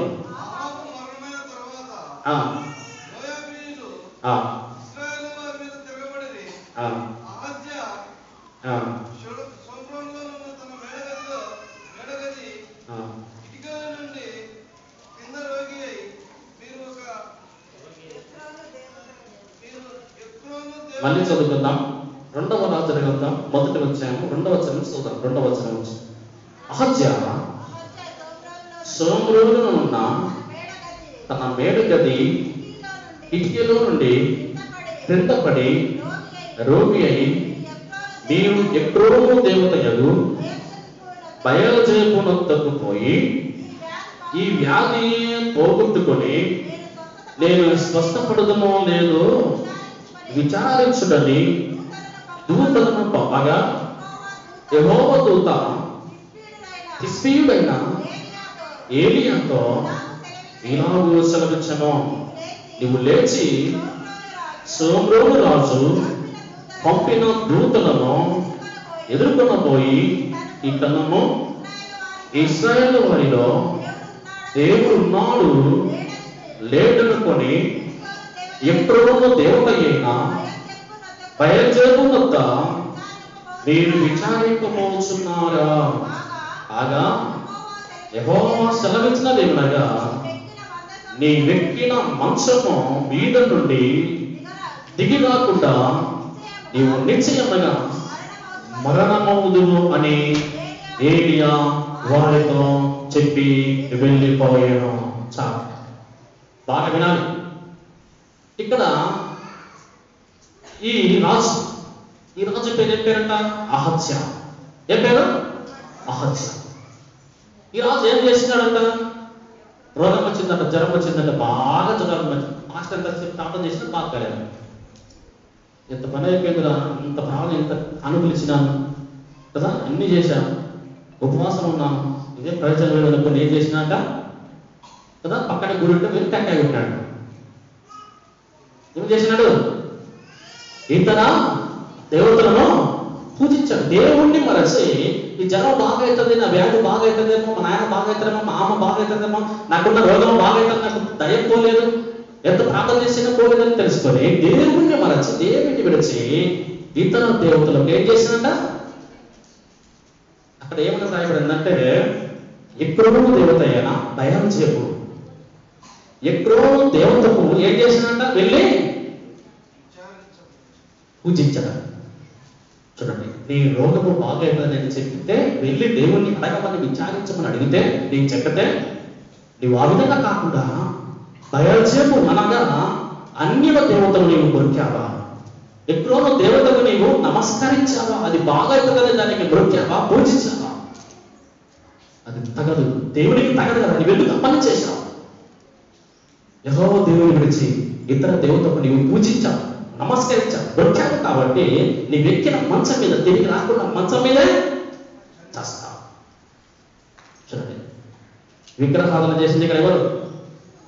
ఈ విగ్రహాలను చేసింది ఏవో దేవుడిని విడిచి ఇతర దేవతలను పూజించింది ఎవరు? అన్యుడు కాదు, గోయలు, కోటలు, రొడ్డలు కాదు. మనలాగా ఎప్పుడు చర్చకి వచ్చే క్రైస్తవుడే పోయి టంకాయ కొట్టాడట మారేమకు కదా. చూడు దేవుళ్ళారా, ఎప్పుడైతే ఆ పని చేశాడో మరి ఏమయ్యాడు? చనిపోయాడా? అక్కడ చెప్పించాడు కదా. చెప్పించినప్పుడు నిజంగా ఆ శాపం మనకి రగులుకుందా? రగులుకుని ఏమాయను 17 చదవండి. 17 ఏలియా ద్వారా యెహోవా సెలవిచ్చిన మాట ప్రకారం అతడు చనిపోయేమో. చూడండి, యెహోవా ఎప్పుడైతే ఏలియా శపించాడో వెంటనే ఆ శాపము అతని మీద రగిలి ఏమయ్యాడో? చనిపోయాడు. యెహోవా దేవుని విడిచి ఎప్పుడైతే ఇతర దేవతలను మొక్కి పూజించాడో వెంటనే వాడు శాపమైపోయాడు. వాడి మరణమైపోయాడు. ఎక్కిన మంచం తిరిగి రాకుండా మంచం మీదనే చచ్చిపోయాడు. ఆ శాపం పెట్టాడు ఏలియా. అంత దేవుని విడిచి ఇతర దేవతలను పూజిస్తావా, దొరుకుతావా? అంత కోపం వచ్చింది దేవునికి. అదే కోపం వస్తుంది దేవుని విడిచి ఇతర దేవతలను పూజిస్తే. జాగ్రత్త. ఇక్కడ ఈ విగ్రహాలను చేసింది ఎవరు? నువ్వు అందులో చెప్పాలయ్యా, వాళ్ళు మొక్కేది మేం కాదు అంటే ఇక్కడ ఎవరు ఈ విగ్రహాలను చేసింది? ఎవరు? అహజ్యా. ఈ అహజ్యాని రాజు, ఇశ్రాయేలు రాజు అహజ్యా దేవుని మార్గంలో నుంచి మంచి క్రైస్తవుడు, మంచి భక్తుడు ఏం చేశాడు? దేవుని విడిచి ఇతర దేవతలకు ఏం చేశాడు? ఎందుకు మొక్కాడమ్మా? తనకు భయంకరమైన వ్యాధి వచ్చిందంట. ఆ వ్యాధి బాగవుతుందని విసుకొచ్చి టంకాయ కొట్టాడు. గొప్ప తీసుకుని వచ్చి ఇట్లా పెట్టుకున్నాడంట. మాంసంలోకి బాగా కదా. అప్పుడు ఏమయ్యాడు? ఈ రాజు ఏమయ్యాడు? మరణమాయను, చనిపోయాడు. ఏ విధంగా ఉన్నావు? నేను క్రైస్తవులైన మంచి వాడిని, నాకు చెప్పదేది అని ఉండొచ్చు. అలాంటి వాళ్ళే క్రైస్తవులే పనిచేసింది ఇక్కడ. దేవుడు చాలా జాగ్రత్తగా నిష్టంగా ఉండాలి. మనము క్రైస్తవుడు ఏం పని చేశాడు? దేవుడిని విడిచి ఏం చేశాడు? ఎక్రోను దేవతకు బయల్జెబూలు దేవతను ఏం చేశాడు? పూజించాడు. వెంటనే అక్కడే పడి చచ్చిపోయాడు. శాపం వచ్చింది. శాపం పెట్టండి. చూడండి, విగ్రహం చేస్తే వచ్చే శాపం ఎంత భయంకరంగా. తర్వాత ఒక మాట, తర్వాత 4వది ఏంటి? అబద్ధం. 4వది ఏది? అబద్ధం. అబద్ధం ఆడితే ఏమొస్తుంది? మనకు ఏం కాదు అని మీరు ఇష్టం వచ్చినట్టు అబద్ధం ఆడుతుంటారు కదా. కానీ అబద్ధం ఆడితే ఏమొస్తుందో చూద్దాం. నేను ఆ మాట చెప్పి పూర్తి చేస్తా. దేవుని ద్వారా చూద్దాం.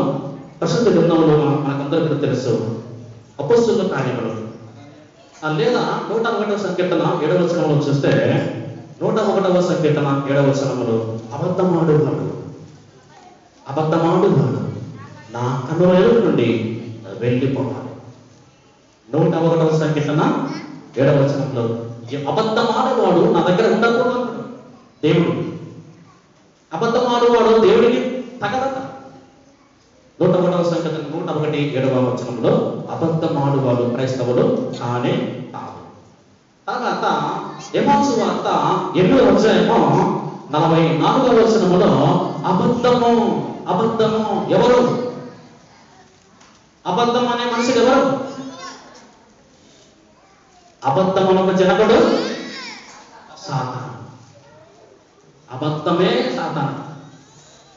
చూడండి, అబద్ధం ఆడే సాతానుకు చోటి క్రైస్తవుడు తగనే తగదు. అబద్ధం ఆడితే కష్టం. అబద్ధానికి జనకుడు సాతానుడు అని మనం ఎఫెసు వార్తలో కదా ఆ వాక్య భాగాన్ని 8వ అధ్యాయం 44 వచనంలో మనం చూస్తాం. అబద్ధం ఆడరాదు, అబద్ధం ఆడేవాడు సాతానుడే రాడు. మనం క్రైస్తవులకు వెళ్తారు, మరి అబద్ధం ఆడితే ఏం వస్తాదయ్యా, నా ఇష్టము ఎవరు చెప్పడానికి అని అన్నటువంటి ఒక వ్యక్తి సంఘములు పడి చచ్చాడు. ఎవరు చెప్పడానికి నా ఇష్టం అన్న వ్యక్తి అక్కడనే అందరూ చూస్తూ ఉంటే అబద్ధం ఆడద్దంటే అబద్ధం ఆడాడు. అబద్ధం మనకు దేవుడు అత్త కాదు, అలాంటి వాళ్ళని ఒప్పుకోడు. ఇక్కడ పడి సస్తమని చెప్పించాడు, అక్కడనే పడి చచ్చాడు. ఎవరు చెప్తారా? ఎక్కడ చెప్తారా? ఏ అధ్యాయం చెప్తారా? అపొస్తలుల కార్యములు చదువు మీరు చదువు. అపొస్తలుల కార్యములు 5వ అధ్యాయము 4-5 వచనాలు చదువుదాం. మరి అపొస్తలుల కార్యములు 5వ అధ్యాయము 4-5 వచనాలు. అది నీ యొద్ద ఉన్నప్పుడు నేనే కదా అమ్మిన పిమ్మట అది నీ వశమై ఉండలేదా? ఎందుకు ఈ సంగతి నీ హృదయంలో ఉద్దేశించుకొనుచున్నావు? నీవు మనుషులతో కాదు దేవుడితో అబద్ధమాడితమని వాడితో చెప్పారు. నీవు మనుషులతో కాదుగా ప్రభు. ఒకవేళ అంతా మనుషులు అనుకున్నాను. ఇక్కడ ఉన్నది మనుషులు కాదు. ఈ మందిరంలో ఎవరున్నారో దేవుడు. అది మా క్రైస్తవ సంఘం. ఆ సంఘములో ఎవరున్నారు? క్రైస్తవులు. మంచి క్రైస్తవ కుటుంబం ఉంది. ఆ క్రైస్తవ కుటుంబం ఎవరన్నా? అననీయ, సప్ఫిరా. మనకంటే గొప్ప భక్తులు వీళ్ళు. ఇక్కడ అబద్ధమాడింది అన్యులు కాదు, ఎవరు? క్రైస్తవులు. కానకిచ్చేవాళ్ళు, సేవకులను ప్రేమించేవాళ్ళు, సేవకునికి సహాయం చేసేవాళ్ళు, దేవుడికి కానకిచ్చేవాళ్ళు, మందిరానికి అన్ని ఆ క్రైస్తవుల్లోన ఆ సంఘములో మంచి భక్తులు అంటే, మంచి కుటుంబం అంటే అననీయ, సప్ఫిరా కుటుంబమే అంటారు. అది మన క్రైస్తవ సంఘంలో మంచి కుటుంబం. అన్ని కుటుంబాలు ఉన్నాయి, కానీ అననీయ, సప్ఫిరా కుటుంబము లాంటి ఒక కుటుంబం లేదు. అంత మంచి భక్తి కలిగిన కుటుంబం. ఆ కుటుంబమే అబద్ధమాడింది. అయ్యా మేము అబద్ధమాడమయ్యా, అబద్ధమాడలే ఎవరో మేమంతా మంచి వాళ్ళమని అంటే అబద్ధమాడితే వచ్చేది ఏంటో? ఒకలేమో అబద్ధం ఆడ మంచిదే అని అబద్ధం ఆడలే కదా వచ్చే నష్టం ఏంటో చూద్దాం. అక్కడ ఏమనే రాయబడింది? 5వ వచనములు 4వ వచనములు మనం చూస్తే అది నీ యొద్ద ఉన్నప్పుడు నీదే కదా అమ్మిన పిమ్మట అది నీ వశమై ఉండలేదా? ఎందుకు ఈ సంగతి నీ హృదయములు ఉద్దేశించుకున్నావు? నీవు మనుషులతో కాదు దేవునితోనే అబద్ధమాడితేవని వానితో చెప్పాను. అననీయ ఈ మాటలు విరుచని పడి ప్రాణము విడిచెను. ప్రాణము విడివగా అబద్ధమాడిన కారణం బట్టి దేనికి అబద్ధమాడాడు? కానుగా ఇచ్చుటదా. కానికి పోవాలనుకున్నాంట 1000 కాదు 2000 పింఛన్ వచ్చింది అనుకోండి, 2000 3000 పింఛన్ కదా. ఆ పింఛన్ వస్తే 300 ఇవ్వాలి. 1000కి 100, 3000కి 300 తీసుకొచ్చి ఎక్కడ ఇవ్వాలా? ఇక్కడ పెట్టాలి. దేవుడు కూడా దర్శనం బాగా ఆమె అమ్మింది 1000 రూపాయలకు అనుకోండి. 500 ఏం చేసిందంట? ఇంత పెట్టుకున్నదంట. 500 ఏం చేసిందంట? చర్చికి తీసుకుని వచ్చిందంట. ఫస్ట్ భర్త అననీయ. దేవుడు అప్పుడు ఆ పాస్టర్ పేతులు అడిగారు. అక్కడ పాస్టర్ ఎవరు? అక్కడ జరిగిన సంఘటన, అక్కడ సంఘానికి కాపరి ఎవరు? ఆదిమ క్రైస్తవ సంఘానికి కాపరి ఎవరు? పేతులు. బాబు కానికి అక్కడ పెట్టావు, మంచిదే, ఉన్నట్టుగా తీసుకొని వచ్చావా? నువ్వు ఏం పనుకున్నావు? అమ్మినది ఎంతైతే అంత తీసుకొచ్చి దేవుడికి ఇస్తాను ఒప్పుకున్నావు నువ్వు. కానీ నువ్వేం చేశావు? ఉన్నది తీసుకుని పెట్టావా? నువ్వు అనుకున్నది తీసుకుని వచ్చి పెట్టావా? ఇక్కడ కాను అన్నప్పుడు అవయ్యా నేను ఎంత అనుకుంటే అంతనే తీసుకొచ్చి పెట్టాడు. అతను అనుకున్నాడు ఆదాయం 2000 ఇస్తే 1000 సగభాగం ఇవ్వాలనుకున్నాడు. కానీ అట్లా ఇవ్వలేదు. ఉన్నది ఉన్నట్టు కూడా అనుకున్నాడు, అట్లా కూడా ఇవ్వలేదు. చూడండి, దేవుడు అన్నాడు కొంత తీసుకుని చక్క పెట్టాడు. అంటే కానుకిచ్చటలో అబద్ధం, దేవుడికి ఇచ్చుటలో. అప్పుడు దేవుడు తెచ్చాడు, నువ్వు అనుకున్నది ఒకటి, నీకు ఇచ్చినది ఒకటి. ఎంత కానుకిచ్చావు? నువ్వు ఏమనుకున్నావు అంటే ఏం లేదనే, నేను 2000 ఇవ్వాలనుకుంటే 100 రూపాయలు తెచ్చాను, 100 రూపాయలు అనుకున్నాను ఇవ్వాలని, 2000 వచ్చింది, కానీ నేను అనుకున్నది 100 తీసుకొని పెట్టాను కదా, నేను అనుకున్నంత పెట్టాను కదా అన్నాడు. కానీ అతడు పేతురు మళ్ళీ చెప్పన్నాడు, మళ్ళీ అన్నాడు, మనుషులతో కాదు, జాగ్రత్త, మళ్ళీ ఆడితే ఇష్టం, ఇదంతా వారు చెప్పన్నాడు, మళ్ళీ అది చెప్పాడు. సరే, నీవు అనుకున్న వాళ్ళకి చేసేది ఒకటి, నువ్వు నాతో కాదు దేవుడితో అబద్ధమాడా. సరే, నష్టం, నేను అనుకున్నంత తీసుకుంటా, నీకెందుకయ్యా, కానీ దేవుడితో అబద్ధమాడితే ఏమవుతావో తెలియదా, ఏమవుతావు, అక్కడనే పడి చస్తావు. చూడండి, అక్కడనే పడి చచ్చాడు. దేవునితో అబద్ధమాడితే, లేదా క్రైస్తవుల మన నోటికి అబద్ధం వస్తే ఏమైపోతుంది, నాశనమే తప్ప ఏమే. అనగా ఏం చేశాడు, అబద్ధమాడి తన జీవితాన్ని పతనం చేసుకున్నాడు. అప్పుడు అందరూ పడిచేవారు తీసుకొని పాతి పెట్టారు. మళ్ళీ భార్య వచ్చింది, భార్య కూడా అదే మోసం చేసింది, అనిపించడం అబద్ధమాడింది, ఆమెను కూడా తీసుకుని వెళ్ళి పాతి పెట్టారు. ఆ సంఘమంతా కూడా జరిగినట్టు వచ్చి ఆశ్చర్యపోతున్నాడు, ఏంటి సమస్య. దేవుని బిడ్డ మందిరంలో అందరూ చూసుకుంటగా జరిగిన సంఘటన. అక్కడ పాస్టర్ పేతురు, దేవుని బిడ్డలారా, దేవుడు వాక్యం చెప్తుంది, క్రైస్తవులకు అబద్ధమో వద్దు. అబద్ధం ఆడితే అననీయ సభ్యులలాగా నీ జీవితము అక్కడ. వాళ్ళు మంచి క్రైస్తవులు, మంచి భక్తులు, కానీ దేనిలో పడిపోయారు, ఒక కుటుంబము అబద్ధం ఇష్టం. తర్వాత ఒక్క వాక్యం చెప్పి ముందుకు చేస్తాను, మనకు అందరూ కూడా తెలుసు, మోసం. క్రైస్తవులకు ఏమంటారు, మోసము చేయరాదు. మోసము చేసేది ఎవరు, సాతానుడే, మనుషులు కాదు మోసం చేసేది. మనం మోసం చేస్తే మనం కూడా మనల్ని ఏమంటారు, సాతానుడే అంటారు. మరి మోసం చేస్తే ఏమొస్తుంది, ఒక మనిషిని మనము ఉదాహరణగా తీసుకొని ముగిచేస్తాం. దేవుని వాక్యం, దేవుని బిడ్డ ద్వారా అక్కడే రాయబడింది. 101వ సంకీర్తన 7వ వచనం, 101వ సంకీర్తన 7వ వచనంలో, మోసము చేయవాడు నా ఇంట నివసింపరాదు. దేవుడు అంటాడు, దేవుని వాక్యం అంటుంది, మోసము చేసేవాడు క్రైస్తవుడు కాడు, వాడు నా ఇంటిలో, నా సంఘములో ఉంటారా. క్రైస్తవులను మనము మోసం చేస్తే ఆయన సంఘములో మనం అర్హులు కాదట, ఆయన సంఘానికి అర్హులు కాదు, క్రైస్తవం కాదు. అందుకొరకి మోసము చేయవాడు నాలో నుంచి, సంఘంలో నుంచి బయటికి వెళ్ళాలి అన్నాడు. సరే, నేనేం నాకు చెప్పడానికి నా ఇష్టం అంటే, మరి మోసం చేస్తే వచ్చే శిక్ష నీ ఇష్టం అంటావు కదా. సరే, నేను చెప్తా, మోసం చేసే వరకు నీకు వచ్చేది నష్టమే కదా. ఎట్లా వస్తుందో నష్టమో చూద్దాం.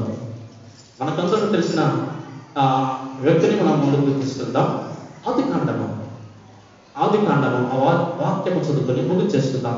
ఆదికాండము 3వ అధ్యాయము, ఆదికాండము 3వ అధ్యాయము, ఆదికాండము 3వ అధ్యాయము 13-14 వచనాలు చదువుకుందాం.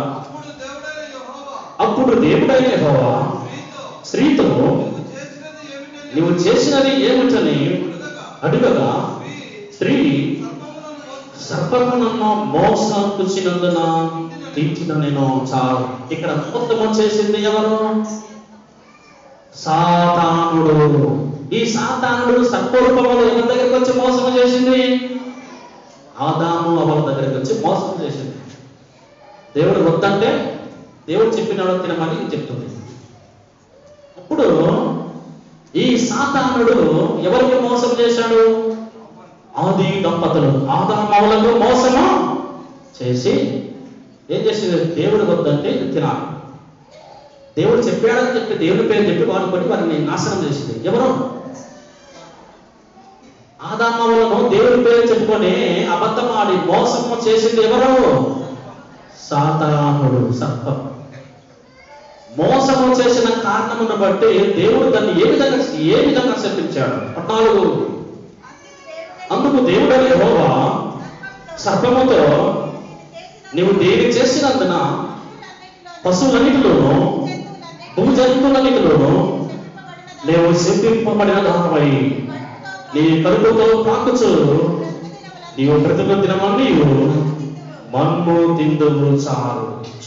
నీవు శపించబడిన దానివై నువ్వు బ్రతిక కాలమంతయు కూడా మన్ను తిని నేల మీద ప్రాకాలే. ఆ మనుషుడు వచ్చి నిన్ను పడతాడు. వాడు అప్పుడు నీవు వాడిని కాట వేస్తావు, వాడలు వస్తావు, నీవు వాడలు వస్తావు. శాపం పెట్టాడు. ఎవరికి శాపం వచ్చింది? ఎవరికి శాపం వచ్చింది? మోసము చేసిన మోసము ఎవరిని చేశారు? ఏమా అయిపోయింది లాస్ట్. మోసము చేసింది ఎవరు? సాతానుడు. ఎవరిని మోసము చేసింది? సాతానుడు. ఆదాము, వెరీ గుడ్. ఆదాము అవులను మోసము చేసిన ఈ సాతానుడు దేవుడు ఏ శాపము పెట్టాడు? బ్రతుక కాలమంతయు మన్ను తినాలి కదా, ప్రాకృతిక పోతూ ఉండాలి భూమి మీద. అన్ని జంతువులు ఉన్నాయని నడుస్తుంటాయి కానీ దీనికి అరుపుతో పాకాలి. చూడండి ఎంత శాపం. తర్వాత వాడు వచ్చి నేను కొడతాడు. వస్తే సస్తావు, లేదంటే మళ్ళీ తిరిగి ఇవన్నీ ఇష్టం. వీధిని ఎవరు పడిపోండి శాపం పెట్టేశాడు మానవునికి చట్టాలు. చూడండి దేవుని బిడ్డలారా, శాపము మోసము చేస్తే సాతానుడు ఎంత భయంకరంగా యెషయా గ్రంథంలో చూస్తే దాన్ని పైనుంచి క్రిందకి ఏం చేశాడు దేవుడు? మోసం చేసినందుకు పైనుండి కిందకి పడదోశాడు. మోసము చేసిన సాతాను నా దగ్గర ఉండదు. చూడండి, మోసము చేస్తే మనకు కూడా పరలోకం నుంచి కిందికి త్రోయబడతాం సాతాను. అందుకొరకే మోసము చేయవాడు పరలోకానికి వెళ్ళాడు. సాతానులాగా పరలోకానికి కింది నుంచి కిందికి వస్తాడు. కాబట్టి మోసము చేసిన సాతానుడు శాపించబడను, శపించబడను, నాశనము కొని తెచ్చుకొనెను. భయంకరమైన శాపం వచ్చింది. ఇప్పుడు మనము ఎన్ని చెప్పుకున్నాము? 5. మొట్టమొదటి పాయింట్ నేను చెప్పాలి, ముగించేస్తే అయిపోయింది. మొట్టమొదటి పాయింట్ ఏంటి? క్రైస్తవులు వీటికి దూరంగా ఉండాలి, వీటికి దూరంగా ఉండాలి. అందులో మొట్టమొదటి పాయింట్ ఏంటి? మత్తు పానీయ పదార్థం, త్రాగుడుకు దూరంగా ఉండాలి. రెండవది వ్యభిచారం, అక్రమం. క్రైస్తవులు అక్రమము, వ్యభిచార క్రియలకు దూరంగా ఉండాలి. మూడవది విగ్రహారాధన. విగ్రహారాధన అంటే ఏంటి? యెహోవా దేవుని విడిచి ఇతర దేవతలను పూజిస్తే అది విగ్రహారాధన. క్రైస్తవులు విగ్రహారాధనకు ఇతర దేవతలను పూజించడంలో అది పద్ధతి కాదు. ఏ దేవునికి నీకు ఏ కష్టం వచ్చినా, ఏ నష్టం వచ్చినా, ఏ రోగం వచ్చినా టెంకాయ కొట్టరాదు. కాలికి అంతరం కొట్టించుకోకూడదు కదా, గుండెకి తాయత్ర ఇచ్చుకోకూడదు. అది పద్ధతి కాదు. ఆ విధంగా పడినటువంటి అహజు ఏమయ్యాడు? మంచం మీద రోగం వచ్చి ఆ దేవతను పూజించిన కారణం బట్టి మంచం మీద చనిపోయాడు. ఇతర దేవతలను పూజించిన కారణం బట్టి. తర్వాత ఇంకా పెట్టేవాడు. ఇంకోటి అంటే అబద్ధము. క్రైస్తవులకు అబద్ధము తగదు, అబద్ధం ఆడదు. తర్వాత ఇంకోటి ఏంటి? 5వది మోసము. క్రైస్తవులు మోసము చేయాలి. ఇలాంటి క్రియలు చేసిన వాళ్ళు ఏమయ్యారు? ఇప్పుడు ఇలాంటి పనులు చేసిన వాళ్ళు అందరూ క్రైస్తవులే కదా, వాళ్ళు ఏమయ్యారు? నాశనమైపోయారు. అది మనం చేస్తే అలాంటి శిక్ష తెచ్చుకోకుండా జాగ్రత్తగా ఉంటాం. కొత్త సంవత్సరంలో మంచి క్రైస్తవులుగా ఉంటాం. దేవుని రాజ్యానికి వారసులుగా ఉంటాం. ఇలాంటి వాటికి మనం దూరంగా ఉంటాం. అట్టి గొప్ప భాగ్యము పరిశుద్ధాత్మ దేవుడు మనందరికీ దయచేయగాక. ఆమేన్. ప్రార్థన చేసుకుందాం. తలవంచుదాం. ప్రార్థన చేద్దాం. మోకరిద్దాం. ప్రార్థన చేద్దాం. తలవంచుదాం. ప్రార్థన. మనమందరూ పెద్దలు ఆదరణ ప్రార్థన చేస్తారు. ఆదరణ ప్రార్థన.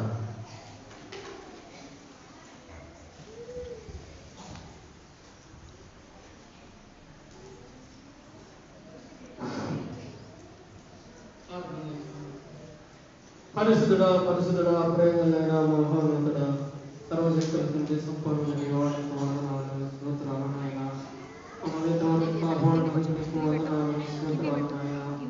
అయ్యా, మరి నూతన సంవత్సరం మరి ఈ గొప్ప భాగ్యాన్ని మమ్మల్ని ఆశీర్వదించి వందనాలు నాయన. అయ్యా, ఈ నూతన సంవత్సరం అంతటా కాశీ కాపాడి దీవించి అయ్యా నీకు వందనాలు, స్తోత్రాలు నాయన. చేరి వచ్చిన మా సంఘాన్ని, మా సంఘంలో ప్రతి కుటుంబాన్ని చేరి వచ్చిన మా నిమిత్తం ఆశీర్వదించి, ప్రతి కుటుంబాన్ని జీవించి ఆశీర్వదించి ఈ 2000 నూతన సంవత్సరం అంతా 2020 అంతట్లా మీ కృపాని మేడే దేవుని ఆశీర్వదించి జీవించమని సహాయం చేయమని చేరువచ్చిన మంచి బిడ్డను జీవించి ఆశీర్వదించండి నాయన. మీకు వందనాలు స్తోత్రాలు నాయన. ఇప్పుడు నాయన మా మరి మా మధ్యలో ఉండి సంఘ కాపరి గారు మరి మాకు చెప్పిన నీ వాక్యము మేము విని గ్రహించుకునే భాగ్యాన్ని మాకు దయచేసి జీవించమని అయా నీకు వందనములు స్తోత్రములు. అయా మా సంఘంలో ప్రతి ఒక్కరిని ఒకరికొకరు ప్రేమలు ఐకమత్యం దయచేసి జీవించమని సహాయం చేయమని అయ్యా. మరి ముందు జరిగే నూతన సంవత్సరముల వారి ఈ మరి శక్తి పెంచుతున్న ఆయన ఈ సంవత్సరములను జరిగించిన ఆయన నీకు వందనాలు స్తోత్రాలు చేస్తున్నాము. అప్పుడు నాయన ఈ 2025 సంవత్సరం డిసెంబర్ 25లో మరి నాయన ఎన్నడూ మేము మరి ఇలాంటి వర్షాలు లేకుండా మరి నాయన మేము మరి ఎందుకు నిమిత్తం జరిగిందో సైతాన్ నిమిత్తం జరిగింది నాయన. అయా నీ జన్మదిన పండుగ చేసుకోవడానికి అయా మరి శబ్దాన్ని ఓడించి అయ్యా మరి ఎంతమంది నాయన మరి నీ జన్మదిన నూతన సంవత్సరం 25 సంవత్సరం డిసెంబర్ 25 చేయలేకపోయిన నూతన సంవత్సరంలో నీ కోరికలు జరిగించలేకపోయిన నా కుటుంబానికి నాయన ఎంతో మరి నాయన నా మనవరాలికి బలహీనం ఉంటే మేమందరం హాస్పిటల్లో ఉన్నాం అయ్యా. మరి నూతన సంవత్సరం డిసెంబర్ 25 నేను నేలకు రాలేకపోయినాం నాయన. మమ్మల్ని మరి నూతన సంవత్సరం నిలవబెట్టి నా మనవరాన్ని ఆశీర్వదించడం నీకు వందనాలు. నా కుటుంబానికి ఎంతో భాగ్యము సంతోషం ఆనందం కలిగించడానికి వందనాలు స్తోత్రాలయ్యా. అయా నీ గొప్ప భాగ్యాన్ని జరిగింది తిరిగి మమ్మందరూ నీ కృపని ఆశీర్వదం ఈ డిసెంబర్ నాయన మమ్మల్ని కాపాడడానికి నీకు వందనాలు. ఈ నూతన సంవత్సరం అంతట్లో నీ కాపుదల వందన పట్టి జీవించండి అయా. మరి జరిగిన ముందు జరిగిపోయి ఇన్ని ఆనంద కార్యక్రమం అంతట్లో నీ కాపుదల వందన పట్టి జీవించండి అయ్యా. నీకే స్తుతులు స్తోత్రాలు ఈ కొద్ది పాటను ఆశీర్వదించి జీవించండి. మా ప్రభుని మీ కుమారుడైన యేసు క్రీస్తునామమున అడిగి ఉన్నాం తండ్రి. ఆమేన్. మంచిది.